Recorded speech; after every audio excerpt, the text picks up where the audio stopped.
Cancer, bienvenue sur la chaîne Hélios Guidance. Je vous propose d'aller explorer votre guidance sentimentale pour les mois de juin et juillet 2023. On va commencer avec un tirage relationnel et on ira voir ensuite un tirage plus centré sur vous, donc sur les célibataires ou toute personne en recherche personnelle dans le domaine sentimental. Alors, on va déjà regarder quel est l'arcane majeur qui va donner la tonalité pour vous tous sur cette période.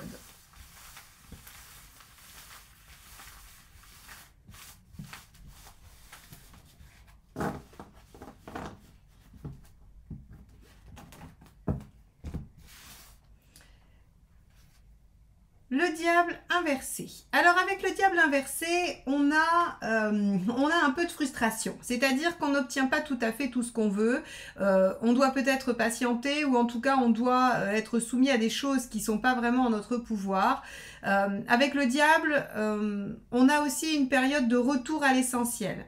Alors le retour à l'essentiel, il peut être vécu comme quelque chose de privatif, de frustrant parce qu'on n'a pas plus que ce qu'on voudrait ou ce qu'on aurait besoin. Mais il peut aussi être vécu comme quelque chose de très positif parce que finalement le diable inversé peut représenter l'ascétisme. Et l'ascétisme dans sa forme la plus noble qui est je me contente de l'essentiel pour moi. Je me débarrasse de ce qui est superflu, superficiel, de ce qui ne m'est pas nécessaire. Alors, on va aller voir comment dans le relationnel, dans le sentimental, ce diable inversé va nous donner une tonalité particulière. Donc, on va tout de suite aller voir quel est l'état d'esprit de votre partenaire.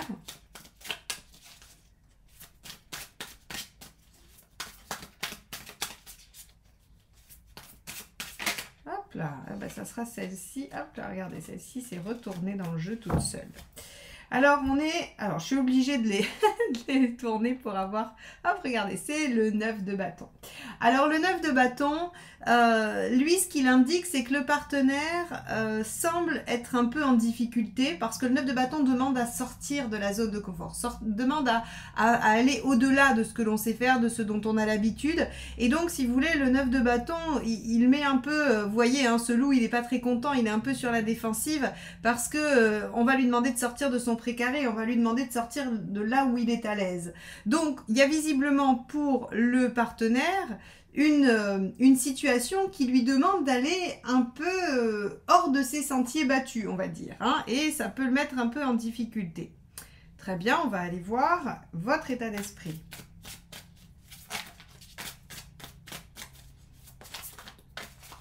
Hop là.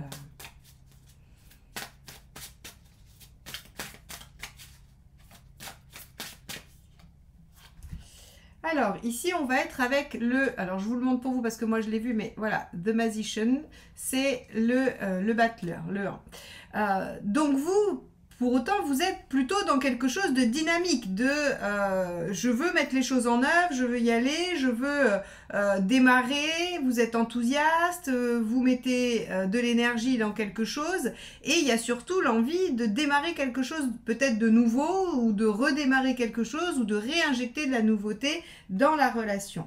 Alors, on voit bien ici que ces deux énergies, elles sont un peu contradictoires. Et c'est probablement ça qui crée la frustration. C'est-à-dire que vous avez une très belle énergie dynamique d'ouverture, de démarrage ou de redémarrage, et on a un ou une partenaire qui semble être un petit peu plus recroquevillé sur lui-même et avec une volonté de maintenir des choses habituelles. Alors, on va aller voir l'obstacle à dépasser.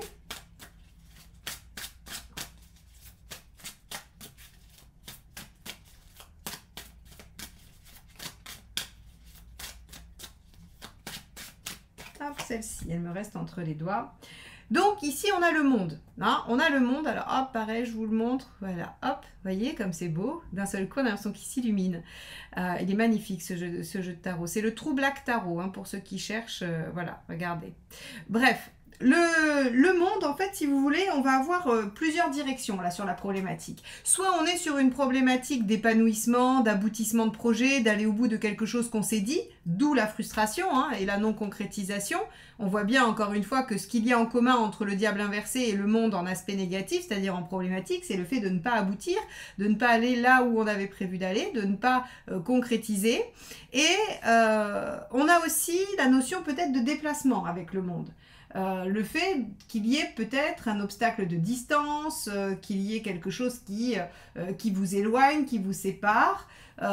Et avec le monde, qu'est-ce qu'on peut aussi avoir d'autre? On peut avoir peut-être une ambition trop haute, c'est-à-dire que peut-être on espère quelque chose qui n'est peut-être pas accessible. Alors est-ce que c'est pas accessible du fait des situations respectives de chacun, du fait des caractères de chacun, de la situation? Quoi qu'il en soit, ici on a ces trois axes de problématiques qui peuvent, voilà, soit vous avez les trois, hein, soit vous en avez qu'un de ceux-là. À vous de voir ce qui fait écho par rapport à la situation et à ce que je viens de décrire. On va aller voir les alliés, hein, ce qui va pouvoir vous aider, le conseil à suivre.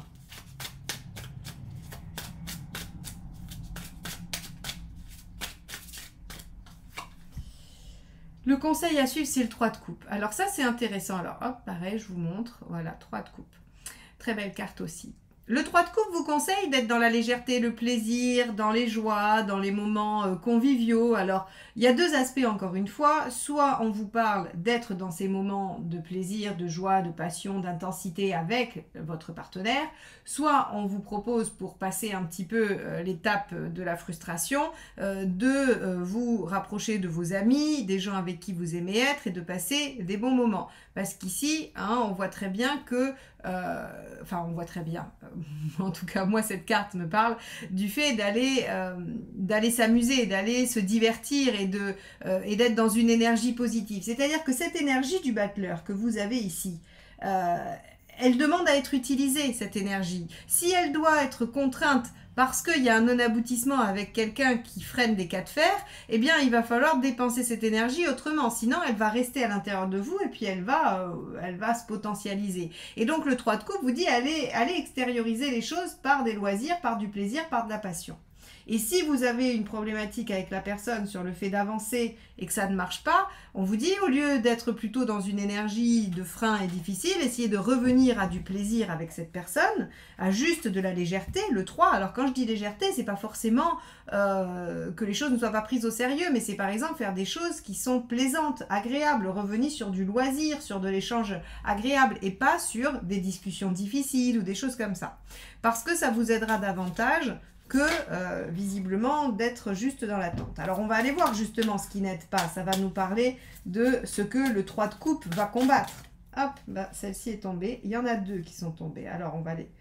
C'est la 4 et la 5 d'épée. Hein. Voilà, hop, vous voyez. 4 et 5 d'épée. Alors, la 4 d'épée, elle vous dit ne restez pas là sans rien faire à essayer d'établir une stratégie. La meilleure stratégie, c'est de passer du bon temps avec la personne ou avec d'autres personnes si elle n'est pas disponible. Donc ici, le 4 d'épée, on vous dit, ben non, hein, on ne reste pas dans la stratégie, on n'est pas là à ne rien faire et à attendre de trouver peut-être la faille ou que sais-je. Je dis ça parce qu'on a le 5 en suivant, d'accord? Et le 5, c'est l'ego, c'est la vexation, vous savez. C'est on ne se laisse pas faire, on ne se laisse pas marcher sur les pieds. Mais ici, finalement, j'ai l'impression qu'il n'est pas question de ça. C'est-à-dire qu'on vous dit d'être dans l'attitude du 5 d'épée et du 4 d'épée, c'est-à-dire parce que je n'ai pas envie de me laisser marcher sur les pieds et que je veux éventuellement avoir le dernier mot, eh bien, je vais réfléchir à une stratégie en restant un peu tapis dans l'ombre. Hein. C'est un petit peu ce que ça nous dit, ces deux cartes. Mais on vous dit non, en fait. Je vais plutôt jouer la carte du plaisir, de l'harmonie, des bons moments, pour peut-être décider un peu plus le partenaire ou la partenaire à sortir de son œuf de bâton. Donc ici, clairement, on vous dit miser sur plutôt l'essentiel, hein, les choses essentielles, que sur le diable à l'endroit, la stratégie. Ça peut être ça aussi, hein, vous voyez. Alors, on va aller voir l'intention. Hop, celle-ci s'est retournée. L'intention, reine de coupe.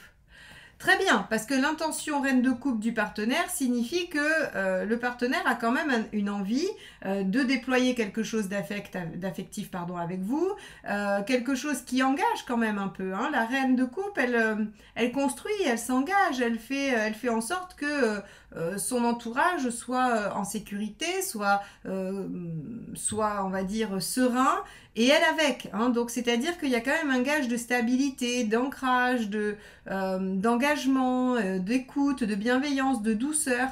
On a vraiment tout ça avec la reine de coupe. Donc, si vous voulez, pour moi, on a une situation qui demande à votre partenaire de sortir, effectivement, de son champ d'expérience, ça, à n'en pas douter, mais faites confiance. Il est en chemin positif vers vous. Et c'est pour ça qu'en fait, penser que c'est de la stratégie ou que c'est de la mauvaise foi ou que sais-je encore, n'est pas du tout la bonne option ici, hein, et c'est pas pour rien qu'elles sont sorties toutes les deux. On vous dit, penser que c'est de la manipulation n'est pas la bonne option. Par contre, allez chercher, allez motiver l'autre. Alors, c'est pas le terme motiver l'autre, on n'a jamais à motiver qui que ce soit dans une relation, mais ce que je veux dire, c'est que si l'autre a du mal à aller vers quelque chose, eh bien, procurez-lui de la joie, procurez-lui des bons moments, procurez-lui ce vers quoi il tend, plutôt que des choses négatives qui pourraient le faire encore plus reculer. Parce que les intentions sont reines de coupe, elles sont bonnes, hein, elles sont positives et elles sont, elles sont bienveillantes à votre égard. Alors, vos intentions à vous, allons voir. Hop, bah celle-ci, c'est extrait. Le cavalier d'épée. Alors, c'est assez rigolo parce que, en fait, si vous voulez, le cavalier d'épée, c'est vraiment, je veux abattre les obstacles et gagner quoi qu'il en coûte. Donc ici, on voit bien que vous êtes dans votre énergie. Hein. Vous êtes dans votre énergie du battleur qui veut avancer, qui est dynamique, qui veut utiliser ses outils. Et le cavalier d'épée, lui, il va utiliser sa force et sa fougue pour dépasser les obstacles. Alors, si c'est dans l'optique de tout faire pour passer de bons moments et atteindre un objectif, très bien. Si c'est dans l'objectif du 4 et du 5, c'est pas bon. Hein. C'est-à-dire que à quoi utilise-t-il son énergie, ce cavalier, hein? Dans quelle direction il va l'utiliser? C'est très bien de vouloir être, comment dire, conquérant et victorieux, mais dans la bonne direction, c'est-à-dire dans la reconstruction de plaisir et non dans la stratégie et la manipulation. Alors quand je dis manipulation, vous ne méprenez pas, hein, je ne dis pas que vous êtes des manipulateurs, c'est juste qu'avec l'épée, si vous voulez, on mène une stratégie, on réfléchit et on essaye d'élaborer comme on montrait un plan pour aller faire une rando. Hein. C'est juste qu'on élabore psychiquement et qu'on n'est pas avec le cœur. Voilà. Alors, quel est le résultat? Comment ça finit cette affaire-là?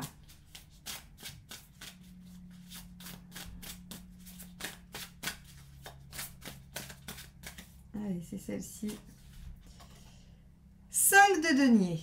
D'accord. Alors, le 5 de denier, patatras, toutes les peurs ressortent.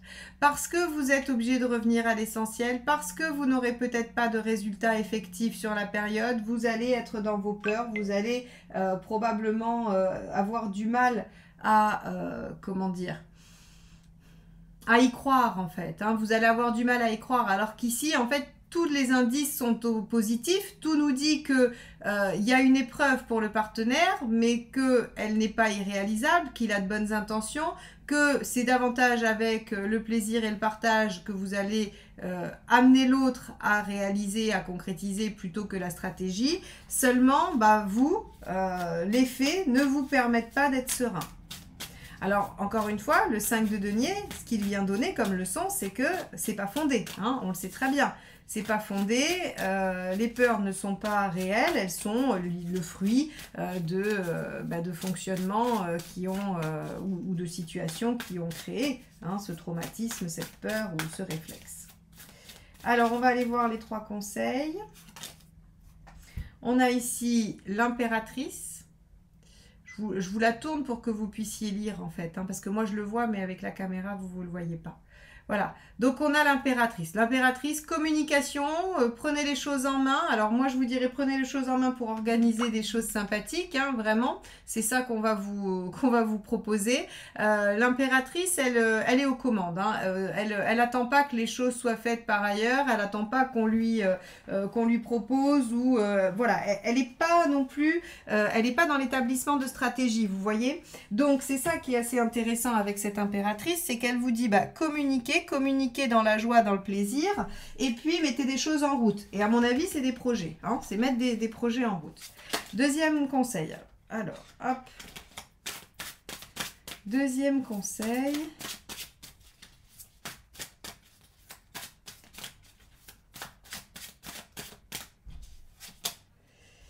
10 d'épée. Finissez-en avec un comportement ou avec une situation ou avec quelque chose qui vous fait souffrir. Le 10 d'épée, c'est achever. Hein, c'est achever, terminer quelque chose, en finir avec. Pour pouvoir permettre un renouveau, une nouvelle page, quelque chose de neuf, un redémarrage. Donc ici, il y a, semble-t-il, quelque chose à clôturer. Est-ce que ici le monde ne nous parle pas d'un aboutissement de quelque chose pour lequel il faut aller au bout?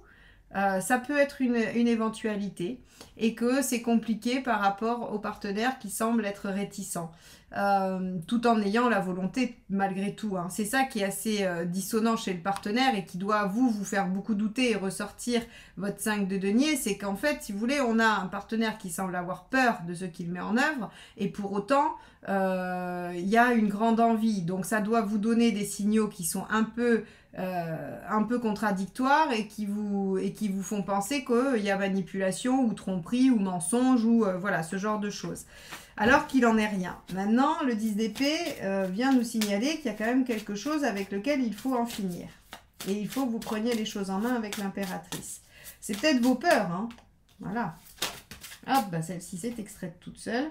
Donc ici, on a le roi d'épée.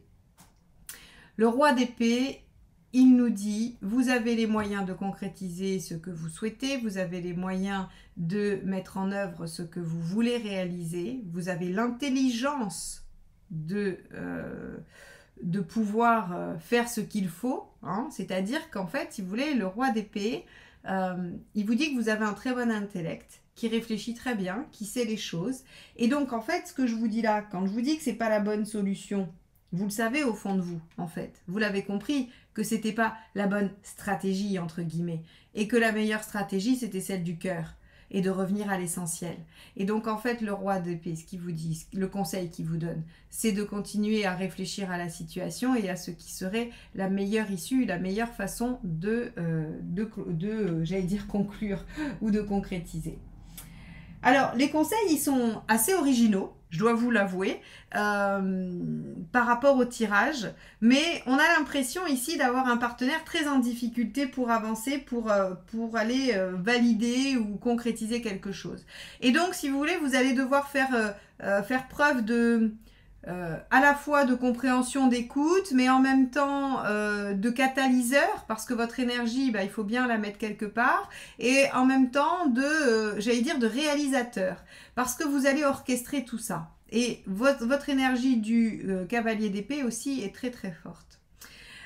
Bon, alors les cancers, vous n'allez pas avoir beaucoup de résultats sur ce mois ou sur cette période. J'en suis bien navrée. J'aurais préféré vous annoncer que effectivement les choses allaient fonctionner facilement. Or, je pense que ce qui est important de retenir dans ce tirage, c'est les deux aspects, ce qui n'aide pas et ce qui aide. C'est-à-dire que là, il va vraiment falloir que vous potentialisez ça, parce que c'est là-dessus que les choses vont se jouer. On a quand même le monde, l'aboutissement qui est en jeu, d'accord? Qui est en problématique. Ça veut dire que c'est l'enjeu de la situation.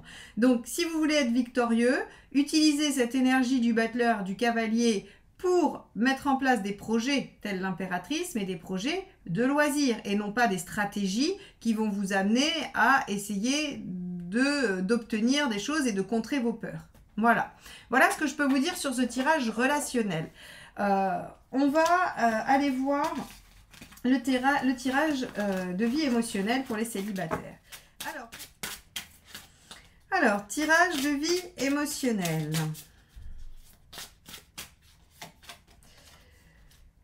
L'arcane 13, ça, c'est votre état d'esprit.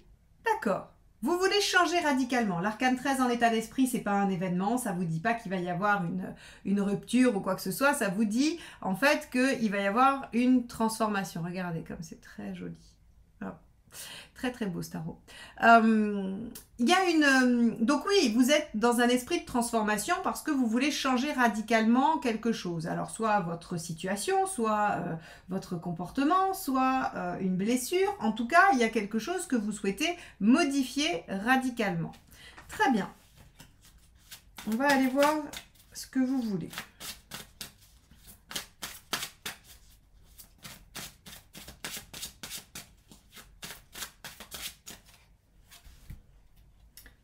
de coupe. Ah, intéressant. Intéressant parce que, hop, le 4 de coupe, ce qui nous évoque dans la volonté, c'est que, en fait, vous aimeriez une situation normale. Une situation des plus normales, même si elle était un peu ennuyeuse. Mais en fait, vous voulez changer peut-être une souffrance contre une normalité. Quelque chose de banal. Alors peut-être que vous voulez un couple banal, une histoire d'amour banale ou un célibat banal, sans souffrance. On a l'impression ici, si vous voulez, qu'il y a, par le retour à l'essentiel, vous êtes prêt, que signifie le diable, hein, et qui donne la tonalité globale, on a l'impression qu'il y a une volonté de revenir à quelque chose même alors je vais dire tiède, mais c'est pas péjoratif, c'est-à-dire qu'en fait on peut vouloir une grande passion, on peut vouloir surtout ne rien ressentir, hein, selon chacun ses souffrances. Et bien là, en fait, si vous voulez, ce que j'ai l'impression, c'est que vous voulez changer radicalement quelque chose qui potentiellement vous fait souffrir pour quelque chose qui serait peut-être plus tranquille, plus normal, même peut-être, comme je vous l'ai dit, peut-être un peu ennuyant, mais en tout cas sans souffrance, sans heurts. Bon. Alors, pourquoi ça ne marche pas? Celle-ci, c'est retournée. Reine d'épée. Pourquoi ça ne marche pas, Reine d'épée? Reine d'épée, elle va vous dire que, en fait, vous êtes encore blessé. Rappelez-vous, la Reine d'épée, c'est celle à qui on ne la fait pas parce qu'on lui a déjà fait le coup et qu'elle a déjà souffert, donc on ne lui refera plus. Donc ici, en fait, on nous dit, oui, vous aspirez à changer les choses et à avoir une situation plus normale, sauf que la blessure, hein, la plaie de la Reine d'épée n'est pas encore guérie, n'est pas encore suturée, j'ai envie de dire. Donc là, on est un peu en difficulté pour passer outre de façon, j'allais dire, autoritaire. Hein. Alors, on va regarder la solution.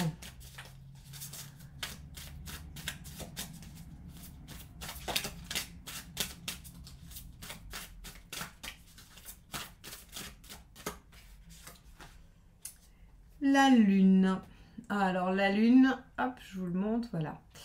La lune, c'est intéressant, mais alors vous savez que c'est une des cartes du tarot de Marseille qui a le plus de profondeur, c'est-à-dire qu'elle a énormément d'axes de signification.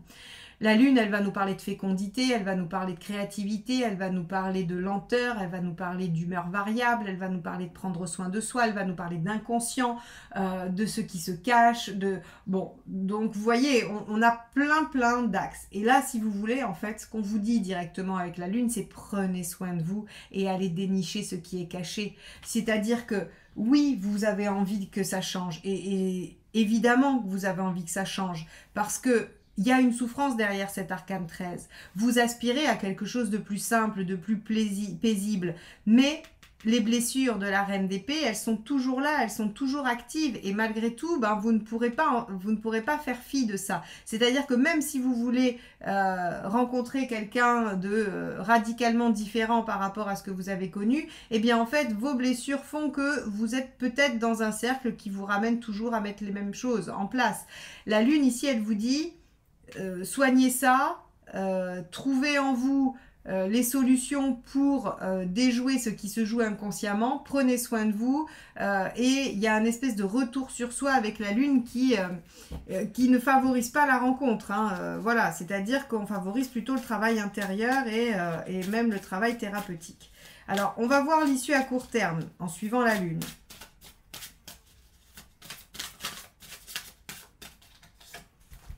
On a ici le 3 de bâton. Alors, le 3 de bâton, c'est pas mal parce que ça va nous permettre, hop, je ne sais pas si vous le voyez bien, ça va nous permettre en fait de se projeter. C'est-à-dire que d'aller travailler la lune, d'aller travailler l'inconscient, va vous permettre finalement de vous questionner sur quel est l'objectif. Quel est l'objectif? Qu'est-ce que vous voulez à terme? Qu'est-ce que vous voulez vraiment? C'est quoi l'essentiel dans votre vie? Regardez le diable, retour à l'essentiel. C'est-à-dire qu'ici, avant d'aller chercher du 4 de coupe, on va vous demander de faire le travail de c'est quoi l'essentiel. Finalement, ce 4 de coupe, qu'est-ce qui recèle? Qu'est-ce qui est important pour vous de développer dans votre vie sentimentale et affective? Est-ce que c'est une bonne entente? Est-ce que c'est une solitude bien assumée, une indépendance affective? Est-ce que c'est au contraire une fusion à deux? Est-ce que c'est une complémentarité, une similarité? En fait, si vous voulez, on va vous demander de redéfinir à quoi vous voulez que ressemble votre vie sentimentale dans 2 semaines, 6 mois, 3 ans, 10 ans. Et grâce à cette projection du 3 de bâton, vous allez pouvoir peut-être comprendre ce qui se passe aujourd'hui et ce qu'il y a à, on va dire, à soigner, à guérir, à modifier, à transformer justement. Et l'issue à long terme, 4 de denier. Alors ça, c'est une bonne nouvelle. Parce que le 4, je vous le montre, hop, 4 de denier. Le 4 de denier, il vient poser une base saine et fiable. Et ça, c'est absolument extraordinaire. Alors, on voit bien les cancers que vous n'êtes pas dans une phase de concrétisation à proprement parler. À la fois sur le tirage relationnel et sur celui-ci, on voit que l'énergie qui traverse les cancers sur le plan sentimental n'est pas une énergie d'action, de fait, de concrétisation immédiate. Il n'y a pas d'événement particulier. Les événements, ce sont un cheminement personnel d'une part, un cheminement peut-être thérapeutique d'une autre part, mais en tout cas ici pour vous les célibataires, vous ne pouvez pas espérer trouver quelque chose qui ne vous correspond pas vraiment en plus, hein, parce que ce 4 de coupe, oui, vous voulez quelque chose de simple, de facile et tout ça, mais c'est pas vraiment vous. Hein, même si on peut aspirer à quelque chose de simple, c'est pas la question. Mais avec le 4 de coupe, il y a toujours quand même cette notion de bof, quoi. C'est pas génial. Mais la souffrance fait que vous en êtes à vous dire, je peux me contenter de peu et je veux bien du 4 de coupe. Sauf que c'est pas là la problématique. La problématique, c'est que vous êtes blessé et que donc vous n'arrivez pas à redéployer votre sphère sentimentale. Donc allez travailler sur ça, visualisez ce que vous allez faire plus tard et ce que vous voulez, hein, c'est-à-dire à quoi vous voulez que ça ressemble, et posez des bases saines. Voilà ce que vous faites en juin-juillet. Alors si vous faites ça, a priori, la suite nous dit que sur des bases saines, bien, on commence à construire. Et donc que les rencontres peuvent peut-être commencer à arriver sur juillet-août. À voir, à suivre. En tout cas, on ira voir ça avec intérêt le mois prochain. Et si vous aimez mes guidances mais que vous n'êtes pas encore abonné, je vous invite à le faire et à cliquer sur la clochette pour être notifié des prochaines vidéos. Ainsi, on pourra aller explorer ensemble tous les mois votre guidance générale et sentimentale. Je vous remercie aussi de liker, de partager, de commenter parce que c'est ainsi que vous m'aidez à faire vivre la chaîne. Et donc, merci infiniment à tous ceux qui le font déjà et à tous ceux qui vont le faire. Je vous souhaite une belle période de début d'été et je vous dis à très vite. Bye bye.